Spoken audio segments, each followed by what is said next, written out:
It's April 29th, 2024. I'm with John Jekovich. We're reading his book, Their Mother's Son. We're on chapter 11, and we're on page 290. This chapter is about snow bunkers and the panzers. Now what? We're on chapter 11, page 290, and chapter 11 is about snow bunkers and panzers. What's the last word? Snow bunkers and panzers. Panzers. P-A-N-Z. Hey, thanks. I fumed at Lake angrily, telling him to get rid of the damn .45 pistol and pick up a carbine or M1. He made me all the more irritating by stating that it was easier to carry the pistol around. I dismissed the entire episode and began once again to give thought of more important events.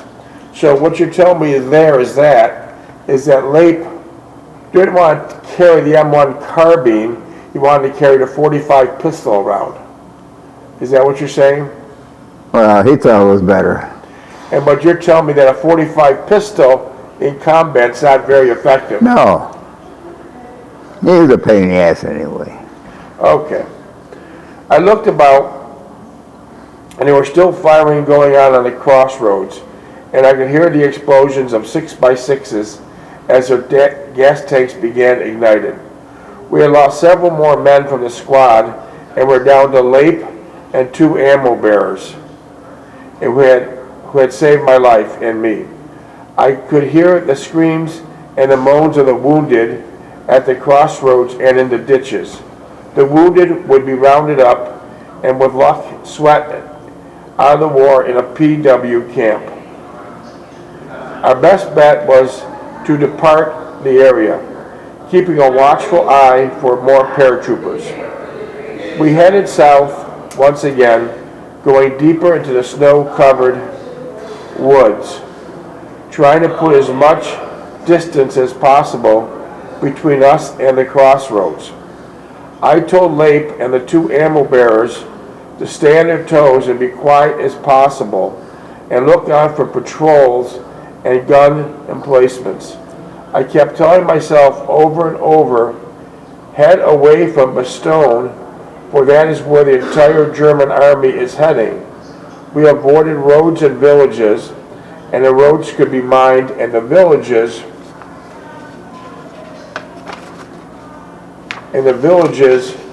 could be occupied by Germans. We trekked through the waist-deep snow, cold, ice-covered streams, under brush, and over barbed wire fences and snow walls.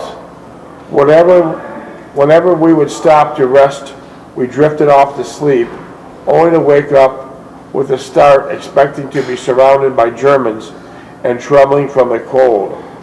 Our water had given out, and we were drinking from cold ice-crusted streams. At dusk, we came upon another small village, and because we had not eaten all day, I told the trio, Leip and the 2 ammo bearers, that I would go into the village when it was dark and see if I could find some food. They were to stay put, but stay alert. If I did not get back in a reasonable time, then they were to take off. As darkness approached, I hid the men in a haystack, more for warmth than concealment, and told them to stay alert. I would be back shortly. I followed a low-lying stone wall which traveled the length of the village. Everything seemed quite quiet except for the occasional dog barking. I made my way down a narrow street, carved out the snow with banks of snow on each side, and finally stopped at a small farmhouse. I slipped inside and asked him haltingly if he had any food. I motioned my fingers to my mouth, and he understood what I was saying. He smiled and looked about for anyone occupying me. I put up my fingers indicating 4 people, and he understood. When I asked him if there were any German soldiers around, he started to wave his arms about and spoke rapidly in spurts. What I could make out was, they have been here and in the next village, but they all cleared out several weeks ago. His gesturing and rapid speech made me a little uneasy, but I said I would return, that I would return to the men, with the men. As I left the cottage, my suspicions were aroused. I thought of something Jean's father and I had discussed one evening after listening to the BBC. It had to do with the Belgians who lived on the border of Belgium and Germany, and how the borderland ceded to Belgium after World War I, how the natives still cherished alliance to Germany and were sullen and stoic towards Americans. The entire area was a particular object of our concern. I took a good look about the elongated collection of drab houses and shops stretching from the length of the ridge line that made a village. I could not detect or sense anything amiss, so I went ahead and I left what remained of the squad. I hope I was not leading them into an ambush. I don't know if he's happy about this. We've got once. Control.